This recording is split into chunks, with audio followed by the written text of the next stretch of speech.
Good morning, everyone. Welcome to today's episode of Bound by Grace podcast, where we explore the intersection of love, purpose, and intentional living. Whether you're newly engaged, discerning a lifelong partnership, or simply curious about what it means to build a marriage that lasts, this conversation is for you. Joining us is the incredible Verlyn Tarlton, accomplished author and host of the Before You Do podcast, a space where real talk meets spiritual insight. Verlyn has spent years guiding couples through the emotional, spiritual, and practical layers of preparing for marriage. And today, she's bringing her signature wisdom to our mic. Together, we'll unpack what it means to prepare not just for a wedding, but for a covenant. From communication and conflict to calling and compatibility, Verlyn helps us reframe marriage as a sacred partnership rooted in clarity, healing, and grace. So grab your journal, settle in, and let's dive into a conversation that just might reshape how you think about love, commitment, and the journey ahead. How are you doing today? I am doing super fantastic, and thank you for having me. How are you? I'm doing good. I'm still kind of trying to wake up. It's only 7:30 here in Hawaii, but I tend to get up an hour ahead of podcasts so that way I can have my coffee and try and get ready. But this morning I'm kind of dragging a little bit. Okay. Yeah, it's like almost 1:30 in the afternoon here. So wow, that's a huge time difference. It is. Why don't you take the time and tell our audience a little bit about yourself? Definitely. Again, my name is Verlyn Tarlton, and I am first of all, I am a lover of life. I love nature. I am a beach book woman. Like, give me a beach, give me some books, and I'm good. Um, I love all things marriage, logic, and family. That is where my purpose lies in terms of seeing people get together, stay together, and build together. I am a wife. I have 5 children, and I have 4 granddaughters. In addition to that, I am an author, an accomplished author. I've written children's books, adult books. Well, let me say, books for grown-ups. And I've also, I'm working currently on a journal. And I guess that's it. Well, actually, I just completed my certification. And so I am a certified relationship and pre-marriage coach. So I'm really excited about doing that in more of an official capacity. I've been doing it seems like forever, but now to actually have some real studies and stuff like that, it's really good. So that's who I am. Very good. It's funny, I have 5 children as well. Okay. All right. Yeah, no grandkids yet. Mine are still pretty young, but looking forward to the grandma years. My mom tells me that that's her favorite. Yeah. So I'm looking forward to that. We obviously have a beach here. Do you have one close by you? I have a beach within about 45 minutes. I mean, as Okay. close as it'll get without having a pool in the backyard. Yeah, I mean, that's a doable drive for Yes, sure. absolutely. Yes. Yeah, we were in Colorado prior to here, no beach Mm. anywhere. Oh, wow. So Oh, that was wow. difficult to be away from the water. I'm from North Carolina, so very difficult to be away from the water. Yeah, I love the water. That's my favorite place to be. Yeah, and I love that you're a reader. I admire readers. My sister is a reader. I have to have a hook right in the beginning to grab me to read. So I miss out on a lot of good literature because I can't seem to get myself to stay in it. And I wish I was better at reading. But, the good thing with technology now, you can listen to books. You can That listen is to them, true. you can stream them, CDs or whatever. I'm not a big technology person, but I do know that you can hear books now without even have to pick one up. That is true. Yep. Mhm. So let's dive into the topic. I know that you wrote a few cues for yourself on what we're going to discuss. So I'm going to kind of hand it over to you and I'll do probing questions just for our audience. This is a non-scripted podcast episode. There are no questions that are pre-written. So this is more of a conversational format. Absolutely. I love that. I really do. So, one of the things that I specialize in is communication. However, it's not the communication as we know it, where everybody is saying, you need to talk, talk, talk. I think we all have a good grasp on the talking part. So, Yeah. I come in is bringing in the listening piece. Because what I'm finding out is we've been told forever communication is key, communication is key. What I have learned is if there's no comprehension or understanding with communication, then it's not so effective. And just looking back over my life and how I have been a communicator, I've always been an advocate for talking and getting your feelings out and being transparent. However, I have not been the best listener. And so my listening skills were hurry up and say what you have to say, get this over with, so I won't forget what I have to say, or Yeah. hurry up and get through because what I'm saying makes sense. So, that was how I listened. Like, just hurry up. I wanted the other person, specifically my spouse, to finish and say what he had to say, and I would, in my mind, I'm formulating this is what I did. I call it 3D listening. All right. I was formulating my defense, I was formulating deflection, and I was formulating denial. Right. And so those are the three things that most of us, I find is very common. We either want to deflect, we want to defend, or we want to deny. And so without really listening to a person, those ideas like, no, I didn't do that. That's not what I meant. You misinterpreted that. Hurry up and say it so I can get this out. And I find that that is not effective Mhm. because you just have somebody talking and no one's listening. And the thing with listening and hearing, those are two different things. And that's another skill. It really is a skill, right? You can be in a restaurant, as we all know, and you can hear people in the background at the next table or behind you talking, but you're not listening. You just hear the voices, right? But to listen, you have to concentrate, you have to stop and focus and have an interest to hear what that person is saying. They may grab your ear and you say, oh, wait a minute, let me see what they're saying. And so you are attentive.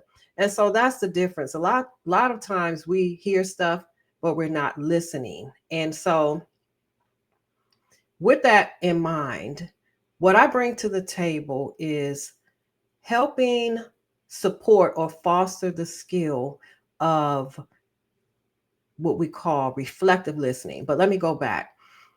Let me talk about the 3Ds first, right? So, deflection. That means, okay, someone comes to you and they offer, your husband, your wife comes to you and they offer an issue. This is something that happened.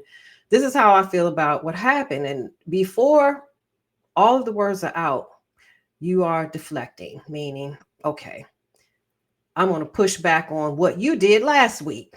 All right. After everything is done, you're saying, well, last week you did the same thing. Or yesterday, I tried to talk to you about this. That's deflecting. And that is not a good posture to be in when you're basically saying, okay, never mind about what you said. Let's go back to yesterday and talk about what you did. All right. So that's the deflection piece. And then we have defend, right? Listening to defend.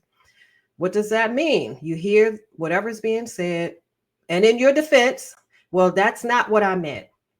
That's not, that's how you perceived it.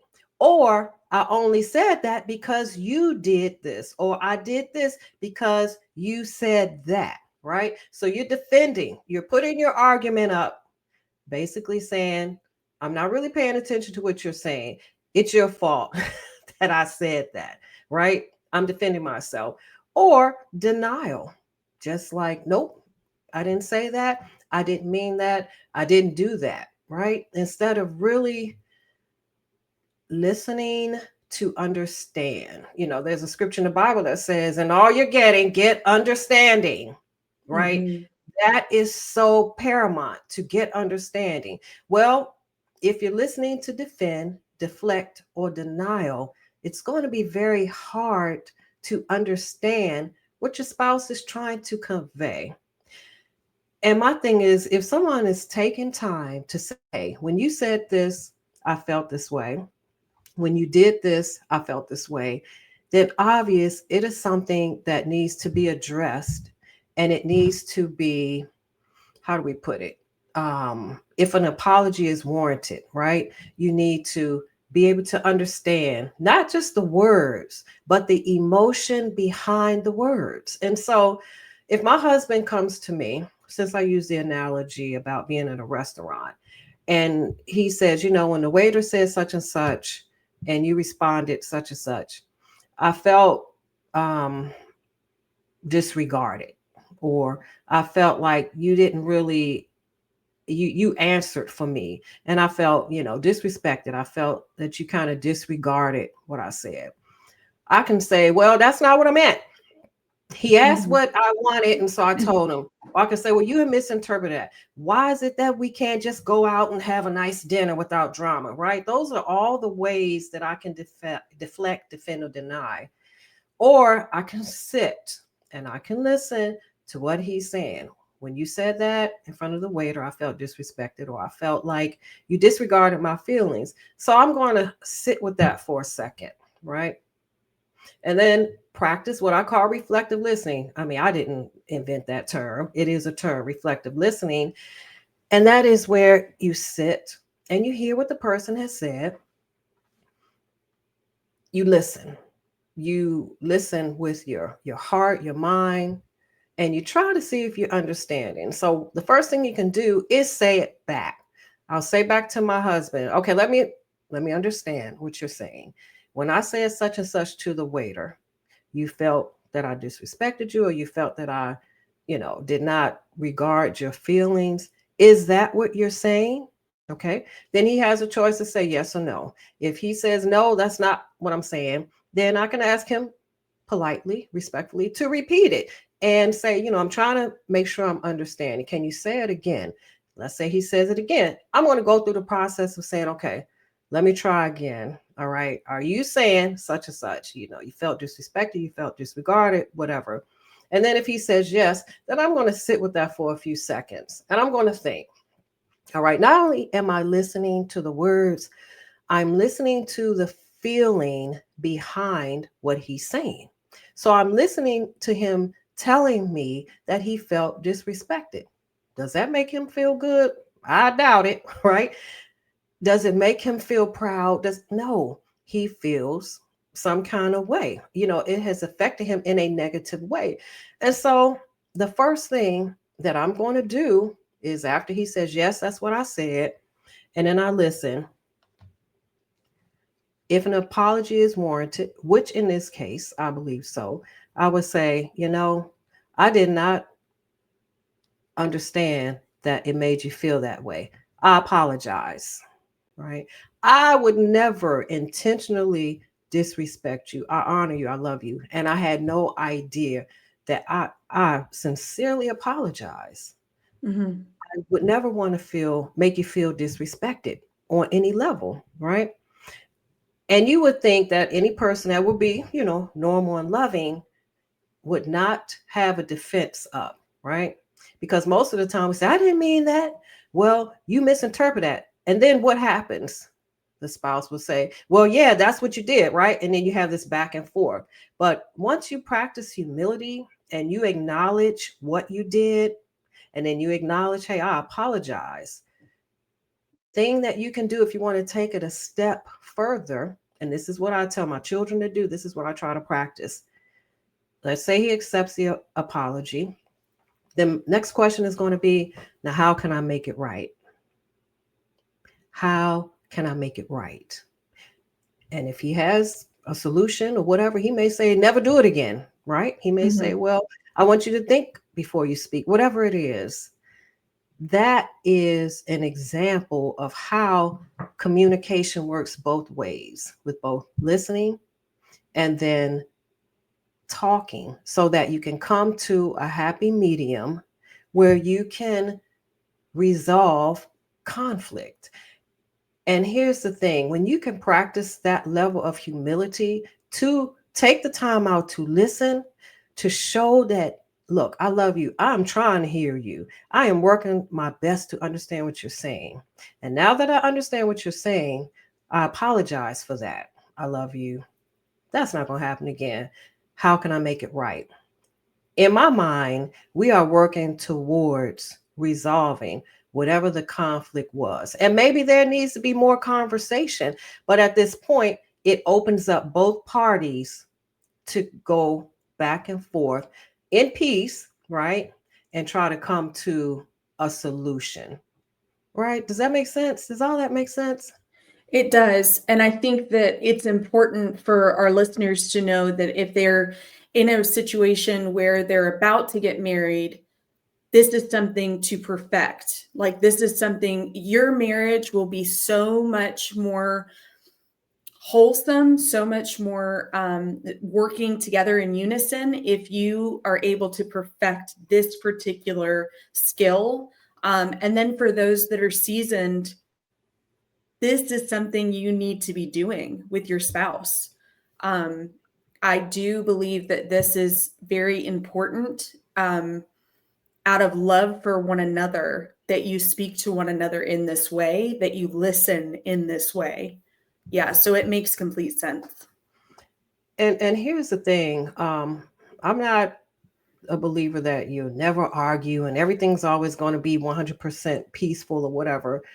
However, I do believe that when you show the care and the common respect to listen to each other, then it can squash a lot of things that are just unnecessary to Mm-hmm. argue about. Something that is really simple, but because sometimes our pride causes us to defend ourselves because we just don't want to deal with I did something.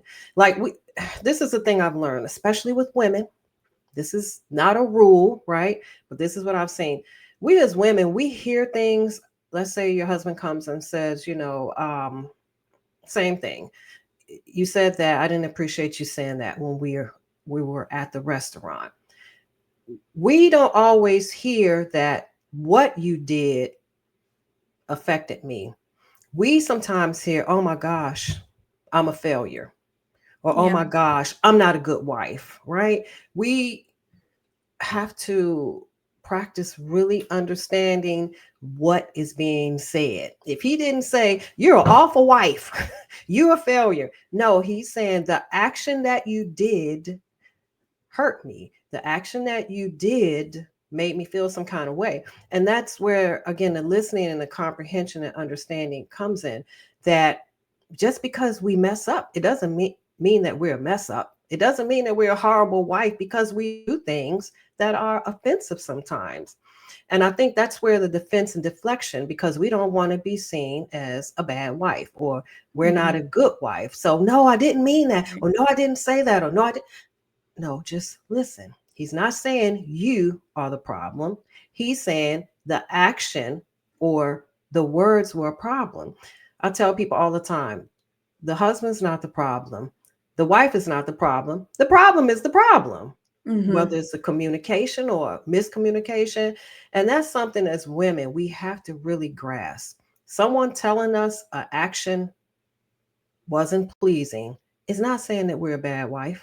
It's not saying that we are all of a sudden, oh my gosh, I try to do all the right things and I do one little. No, just that particular thing wasn't working at that particular time, you know?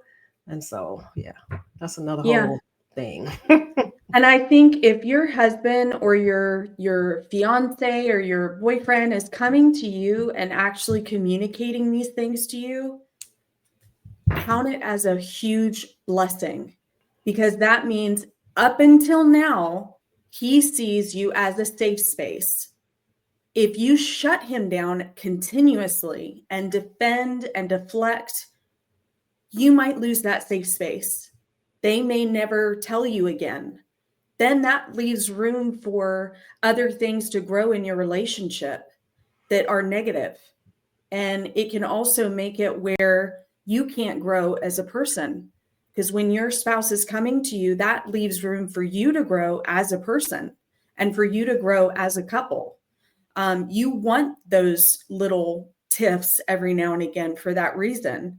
But it's the way you handle it that really tells whether or not you're going to be successful. Very well said. That's brilliant. That is brilliant because all of what you go through, I like what you said, it is a growth opportunity. It is a Mm-hmm. growth opportunity. And you're right. That doing that over and over will cause a man to shut down. And something else that you stressed, it should be a good thing when he comes to you because oftentimes men are not as vocal as we are. I joke, I said, I think for every 2 words my husband says, I got 10,000. you know, Yes. Men are not huge on expressing themselves all the time in general.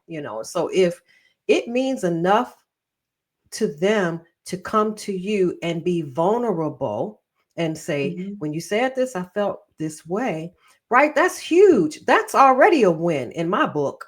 Just the fact that he can come and say this, as you say, and feel it's a safe space that I'm not going to just jump all over in deflection, denial, and defense, but that I'm going to hear him, validate, humble myself, Yep. apologize, and then ask how I can make this right.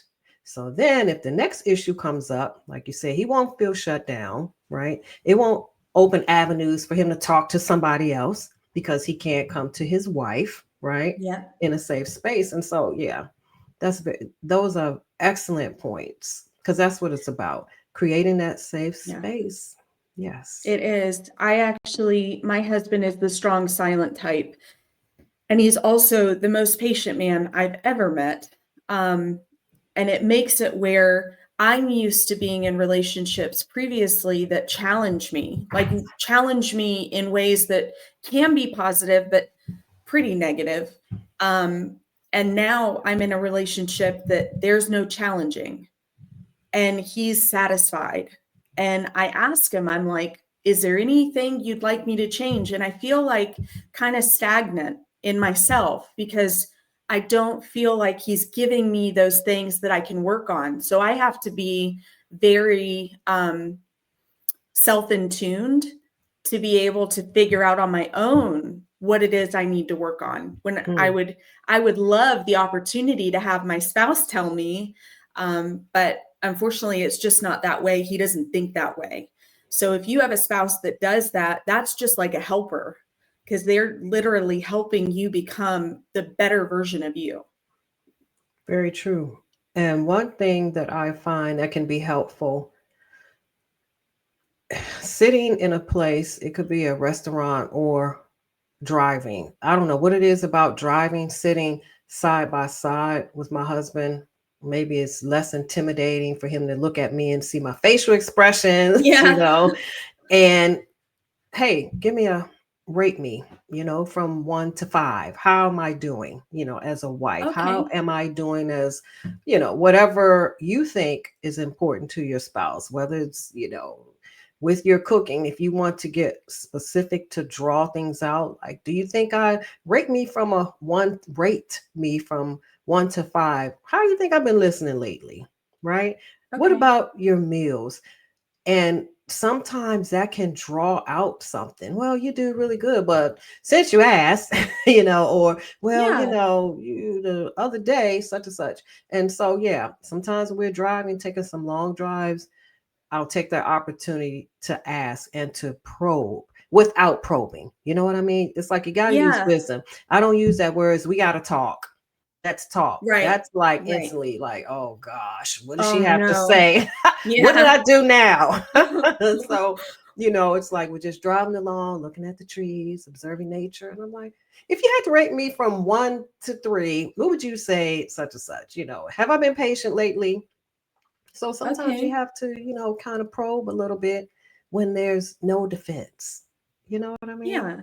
And Yeah. that's like telling you without really bluntly telling you. And that way you can say to yourself, well, I would like to be a 3 and he Hmm. rated me a 2. So I need to work on that.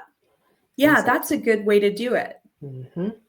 Very good. Exactly. Yep. take those drives or eating.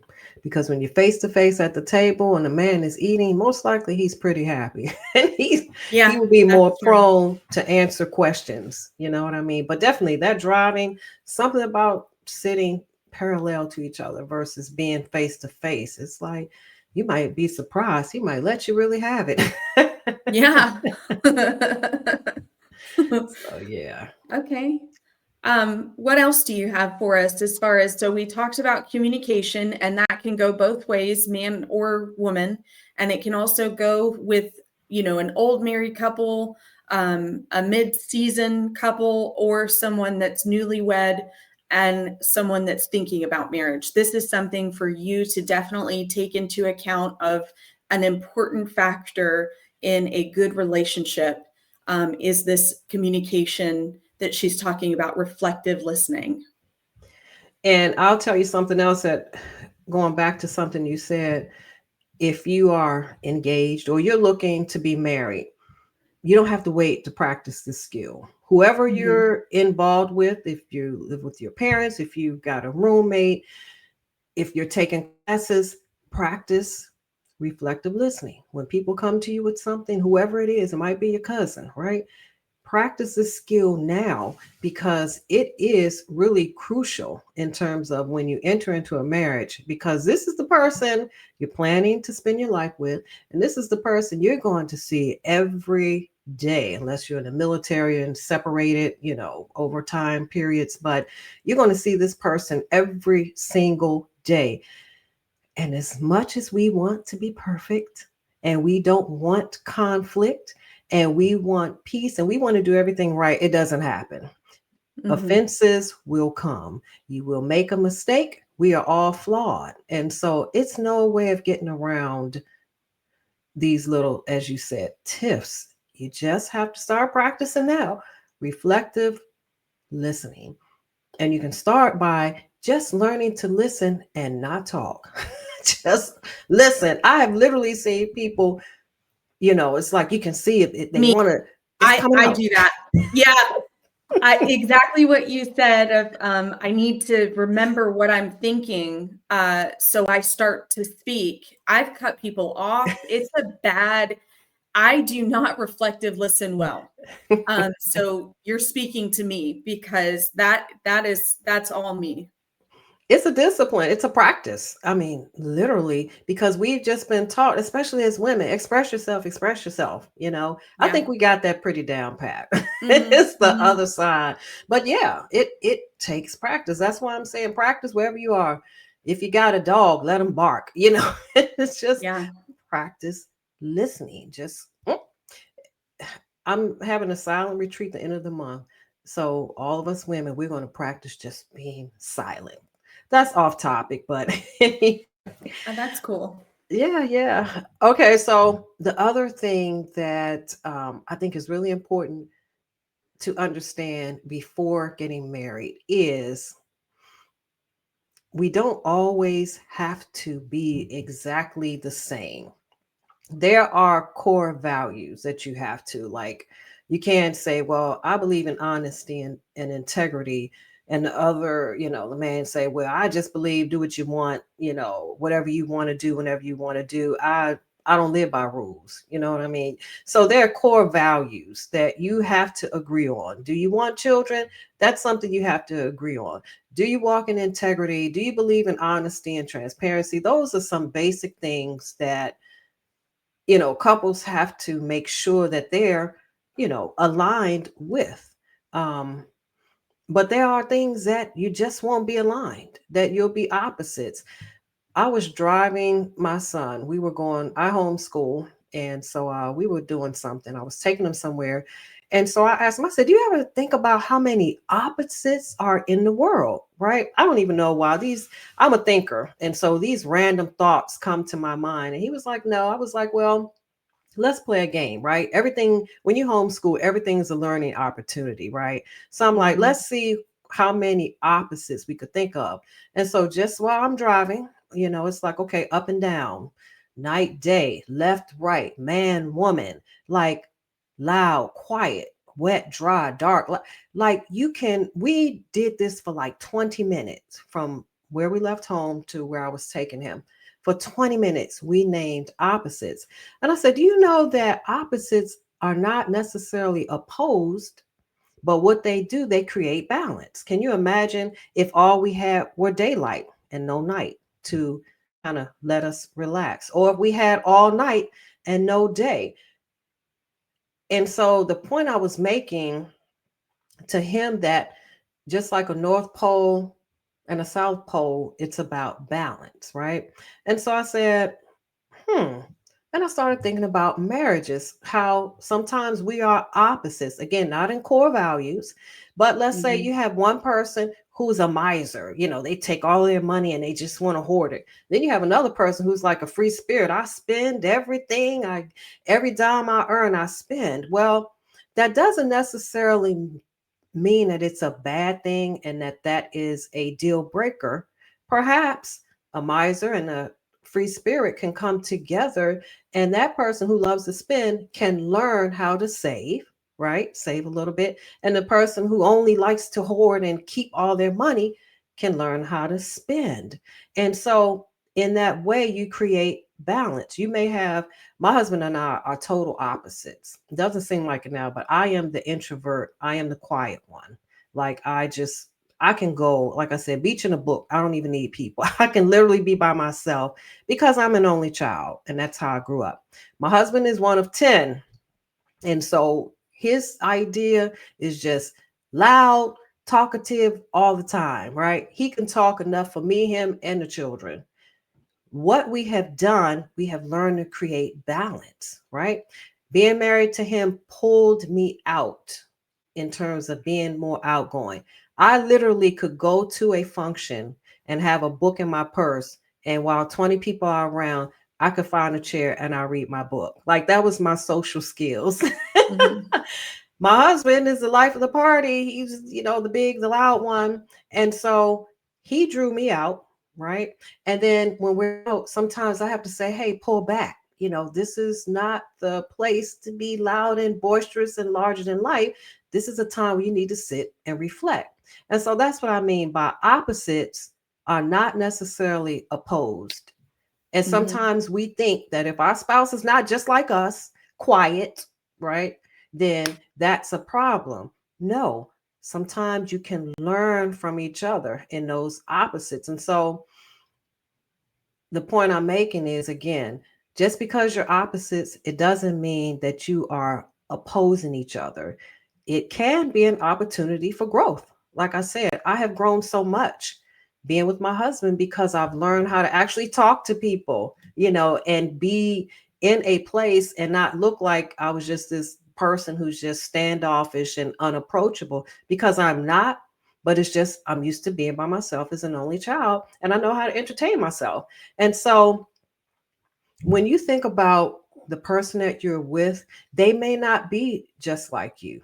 They may Mm-hmm. be the opposite, but it doesn't mean that that's a deal breaker. And it doesn't mean that you have to change them. It means that you can possibly learn from them, especially in the area of talking and listening. If you have a person who's really talkative, you have a person who doesn't talk, then you can come together and you can learn how to problem solve, because you can pull the talk out of one and you can pull the quiet out of the other one. And Mm-hmm. so like that's a real thing, because people will tell you, well, if you don't both like this kind of music or you don't both like that, then you shouldn't be together. No, if I like quiet music and he likes jazz, it's okay. We can learn to, go back and forth and complement, right? Opposites can sometimes be a compliment. You know what I Mm-hmm. mean? And so I think that that's huge to understand that we don't have to write people off because they are not just like us, as long as their core values are aligned. I completely agree. My previous relationships were all very similar to me and also very much my type. And then I married a man that was not my type. I should say that was not my type and is complete opposite of me. And this is the healthiest marriage I've ever had. I mean, I've only been married once before, but I should say the healthiest relationship I've ever had in my life. Um, we're a blended family. He's a wonderful father. We really complement one another. And it's so funny the way God works because I'm an ambivert. So I can be extroverted when it's time and I can be introverted. He is a complete introvert. And I've made it where he actually starts to like chat people up when we go out to functions. He's military. So when we go to military functions, he'll actually chat people up, but I'm the one that starts it. And so he's gotten out of his shell a little bit. And then what's funny is I'm also more of a fire person where I'm not as patient. I get angry easily. I get frustrated easily. My emotions are very big. His emotions are so stable that anytime I'm out, if I feel anxious, all I need is his presence, and all of a sudden I'm calm. It's so crazy the way an opposite can complement you and really ground you. And I think that if anyone ever said, I can't marry them because they're so not like me, I would tell them that might be the one you need to actually try. But again, like you stated, those foundational morals and beliefs need to be aligned. That is so important. I would almost say if you are thinking about marriage and you haven't had these conversations with someone and you are thinking this could be someone that possibly I'm interested in, have them do a test with you for morals. So like we stated to rate, how am I doing on dishes, 1 to 3? Well, maybe you can make a list of foundational morals and they can rate those and you can rate yours and you can see if they're aligned. They don't have to be exact, but we definitely don't want someone like she stated in the beginning where you have a sense of, judicial justice. Like you have a strong sense of that. But this person is more of a free spirit that really doesn't believe in rules. That's going to be an issue, especially if you have children. So yeah, Exactly. completely agree. I think opposites can be so, so wonderful and make you grow as a person. Absolutely. Absolutely. My husband, like I said, he's the larger than life personality. He is a great man of faith. And so I once was on the opposite end of the spectrum. I am the show me. I want to see it in writing. Yeah. I want to not only know that it's going to work, I want you to tell me how it's going to work. And I want to see, and it has to make sense in my mind. So I'm more of a practical person. And he's like, faith, faith. I mean, our biggest argument when we first got married was over, I don't even remember the specific thing, but I know I wanted him to show me something about money. I forgot what it was. It's been almost 19 years. And he could not write it down. His thing was, well, it'll already be figured out. Just have faith. I'm like, you know what? I don't want to hear about the faith. I want to see you write this down. And so we were going back and forth. And I was just like, what you're saying doesn't make sense. I don't want to, faith without works is dead. That was my thing. I want to see it in writing. Show me and guarantee me how this is going to work. And he was just like, you just got to believe, just have faith. It's already worked out. And I'm like, you know what? No, I'm a woman. I want security, I need, and so we had a big blowout. And so that was the first thing we argued about, was because I needed to see proof. And he was like, I don't have proof, just have faith. And so where I have grown tremendously is in the area of faith. And so where I once was, okay, how's this going to work out? When is this going to work out? Where is it going to work out? Now I can just say, you know what? Merciful Father, I trust you. and I can Mm-hmm. be along my day, and I can say, you know what, okay, I'm looking at this situation, I'm looking at that situation. I'm able to pray about it and say, I'm going to leave it right here, and by faith, it's going to work. I would never have been there because I want proof. I need to see it. And so my thing was once seeing is believing, right? Show Mm-hmm. me, right? Now I've grown to a point where I can say believing is seeing. I'm going to believe that this is already worked out, and then I'm going to see it come into fruition. I would never have been there if I had not met my husband, where we're total opposites. And watching him not just say it, but watching prayers answered, watching the fruit of faith, I have learned it's like, whoa, well, we need, Yeah. when you first marry, you most of us have financial issues. We're trying to work through, we had blended family and all that too. And so, if something was due, and I'm like, where's the money going to come from? What are you going to do? What are we going to sell? How are we going to? That was me, like 1,000 questions. That's when I'm not quiet or introverted when it comes to money. Yeah. And my husband would be, look, I don't know how it's going to work out. We're going to get the money to pay such and such. And he wouldn't sweat about it.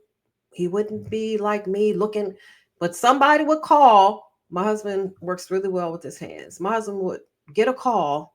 Somebody would say, my water heater busted. Can you come fix it right now? Like literally. And my husband would go, be gone for a few hours, come back with, hundreds of dollars to pay that bill. That helped me grow in my faith Yeah. because he wasn't sitting around like me thinking and like, man, I hope this comes through. What is going on? When? Who am I going to call? He was just like, it's going to work out. And he would just go about his business like nothing was happening. Eat, Mm-hmm. eat, and eat some more. And somebody would call out the clear. I cannot tell you how many times this has happened. And so the fruit of faith I have seen, which has caused me to grow in my faith. And then there are times because my husband have no plan whatsoever. You just go come up with some shenanigans, right? We're gonna do this. We're gonna get this car and something that we just did not need at the time. And because I'm the frugal thinker, I knew I was like, you know what, this is not a good time. But he was like, by faith, and I'm like, where's the down payment? Where's this? And my husband's like, gun ho. So my influence on him being the opposite would be, let's sit down and let's write this out. This is our budget. This is how much this truck costs. Does this make sense? Right. And my husband would still be like, oh, by faith, we'll get it. It'll work out, blah, blah, blah. That caused my faith to kick in. And so what I've learned is you can't always tell men, don't do it, don't do it, don't do it. Sometimes you have to let things ride because it's all the growth. And if you have faith, which I started growing, I would say, Father, I know this is not the right time. Please shut this down. Now, if I'm wrong, so be it. Open the door. My husband has literally brought home a truck that I knew it was not time. And I prayed that prayer and I didn't fuss.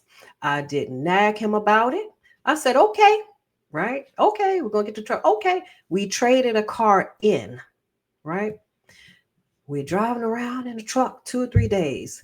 The people would call. Literally, this happened. This is in the first 4 years of marriage. Mr. Tarlton, things didn't go through with that truck. We're going to need you to bring that truck back. I Oh, wow. watched the Almighty, merciful Father shut stuff down because I had grown in my faith. And they had not even sold our car, our trade in. They held on to it. And so that's what I'm saying. Opposites can complement each other because my husband is definitely gun ho. When he gets an idea, he goes with it.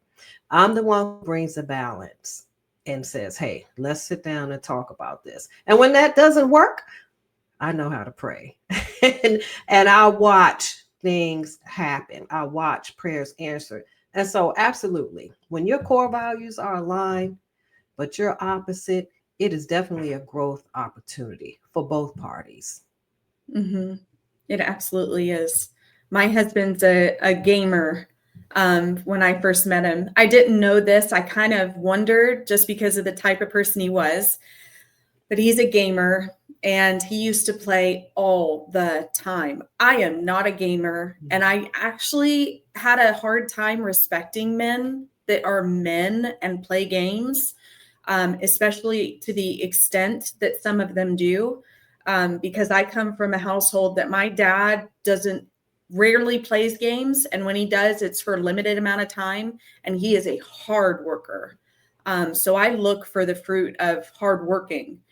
And the funny thing is I didn't nag my husband. I didn't do any of that. He just slowly stopped liking gaming and doesn't do it as often now. Now he still does it.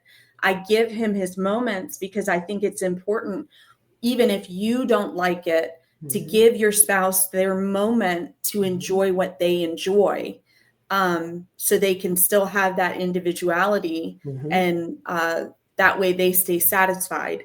But yeah, he does not game like he used to. The most he games is with our kids. He does it specifically to spend time with them. So it's funny how it works. Absolutely. I've seen many prayers answered without the nagging and the arguing, but it's because I grew in my faith watching my husband and watching the fruit. And so, yeah, opposites can definitely complement each other. Again, as long as your morals are aligned.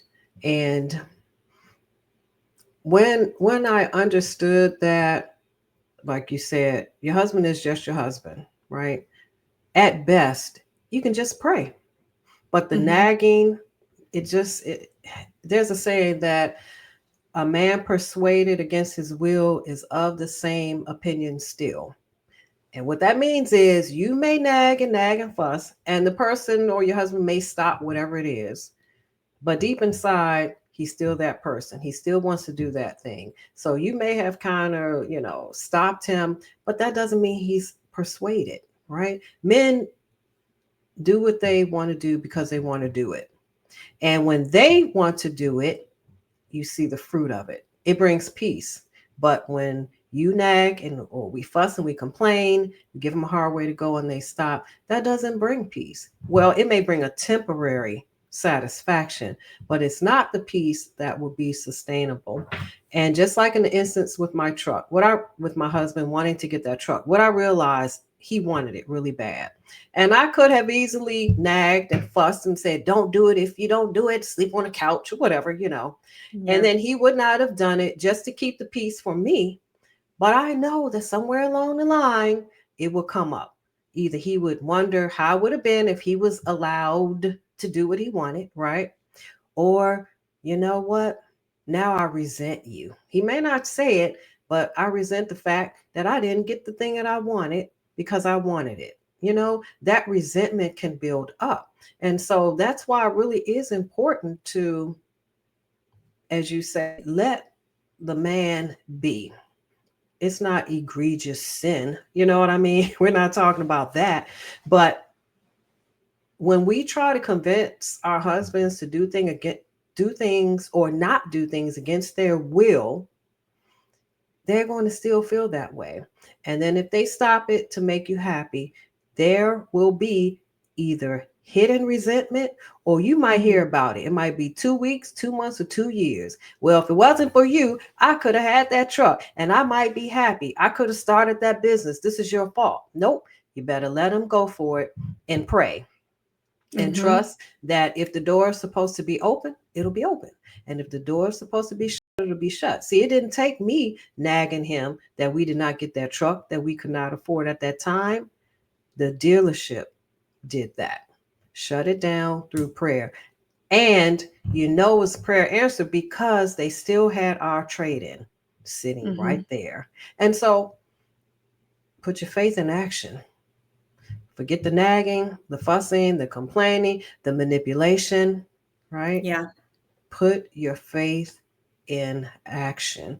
And that's why it's important to be aligned even in your spiritual practices. Because if you say, well, I believe in prayer, I believe there's a creator. Well, I don't. I'm my own God. I am, I have my will and I'm going to do what I want. And so you marry somebody that has no accountability other than himself, you might consider yourself screwed.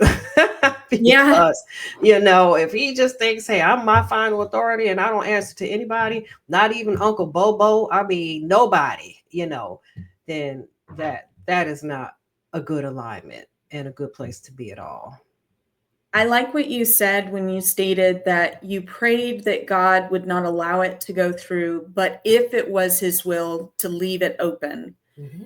And I did a podcast episode with Abigail, the prayer warrior, or the warrior princess is what she calls herself. She's a prayer warrior. And it was on prayer and specific to praying for your husband. And she stated something that was so like it hit like an arrow. She stated that do not pray for manipulation.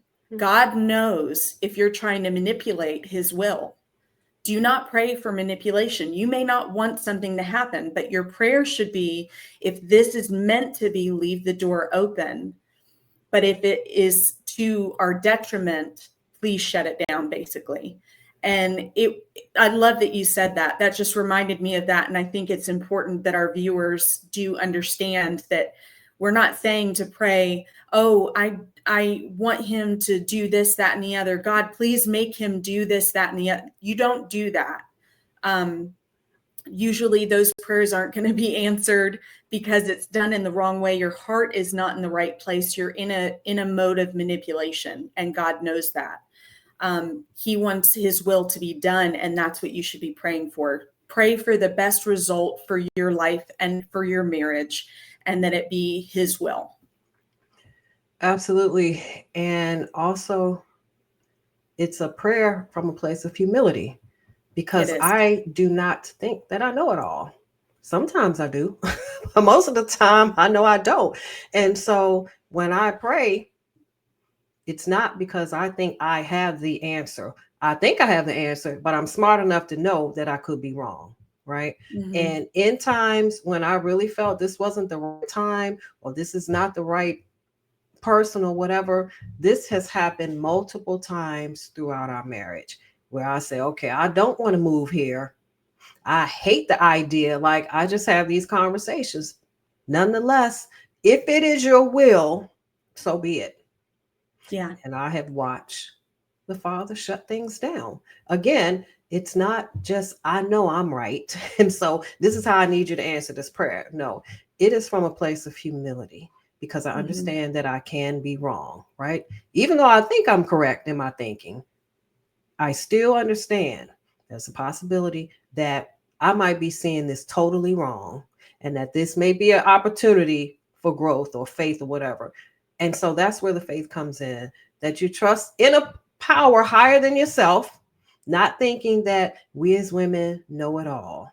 And so, yeah, it's a good place to be, because you can trust and know, again, that the best outcome for your family is going to happen. Because if I leave it up to me or to him, we're all flawed, and we don't want to put our families in a position where we are not in a safe place. It doesn't mean without challenge, but it means in a safe place, in a place where we know that our prayers can and will be answered. And the thing I always think about, if you are a woman and you want to manipulate your husband, you just have to understand that the same way you can manipulate him, that he can be manipulated by someone else. And so that is not a safe space for your marriage, period. You don't want to live under manipulation, because it never is a good outcome. Never, ever is it a good outcome. We all have been given free will. And what right do we have to take away someone's free will because we don't like something? Nope. Just trust the Father to work it out, and know that it will be worked out. Yeah. Sorry, I vape in the mornings, so I'm still trying to wake up. But for going back to prayer, I think another prayer that someone can pray if they're thinking about marriage is simply, well, there's two different ones. One is the laying of the fleece. So there was a story in the Bible where someone took a fleece, they needed an answer from God, and they wanted a physical representation of a yes or no. And they laid the fleece, and whether it was, I think, dew was underneath it in the morning, then that was a yes or no. If there was none, then that was a yes or no. And anyway, they laid the fleece and there was dew underneath it, that kind of thing. So the laying of the fleece prayer, to me, and this I learned when I was much younger, is, God, if this person is for me, show me in this way, or show me by this date, by this way. And then if you get to that date and that particular thing didn't happen or wasn't shown, that person isn't for you. Like if you want an answer.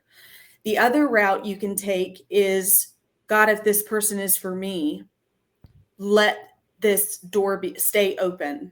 If this person is not for me, please shut the door. And he will intervene in your life and he will ensure that that person is no longer in it without you having to do anything. Mm-hmm.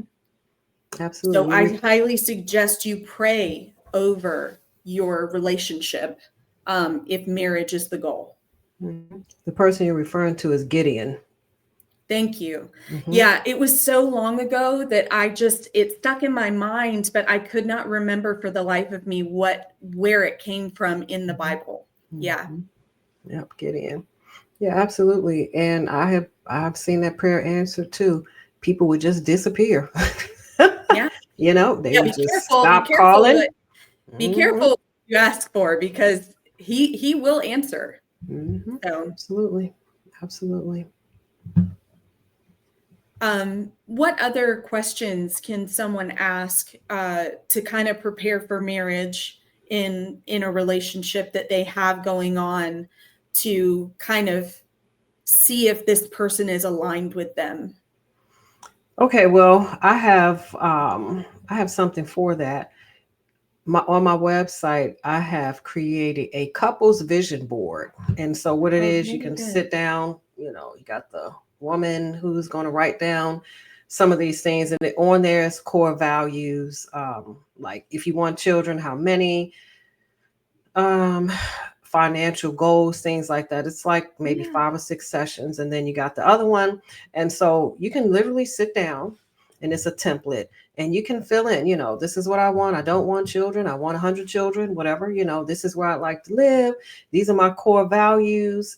This is how I see marriage, right? That's another one, because you can have two people who saw two different things. Maybe you came up in the single and this person came up with their parents who married forever. Well, you need to sit down and write out what marriage looks like to you, not to anybody else, but to you. And so that's one way you can sit down and you can compare, do our core values line up? Do we both want the same things in marriage?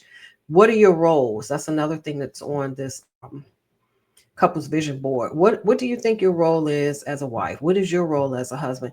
That's really important, because we can all make assumptions. Well, if I'm a woman and I'm going to have children, do I have to go out and work and take care of the children, or I want to work, I don't want to have children, all of these things. And so that's one way. And I just did a podcast last week, and we talked about the importance of, if you're seeing somebody and you think you want to marry them, you better spend some significant time around their family.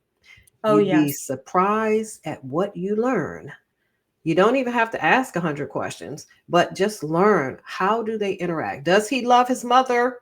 Does he respect his sisters and his aunt? Does he respect the women in his family, in his immediate circle? Like, you get to see how he or she moves. That's really important. If you're marrying this person and, if you don't live way across on the other side of the world, you're going to be interacting with sisters and brothers and mothers and fathers and nieces and nephews. And so you need to see, are you aligned? Like, are they just buck wild crazy? Just say and do everything. And when they get together, it's havoc. Is that what you want to, is that how you want to raise your family? And so that's important, because unless you live all the way in Georgia and they live all the way in Washington, D.C., you're probably going to be, seeing these people, and the cousins will be around each other and all of that. And so you need to see, is this the kind of family I want to be married into?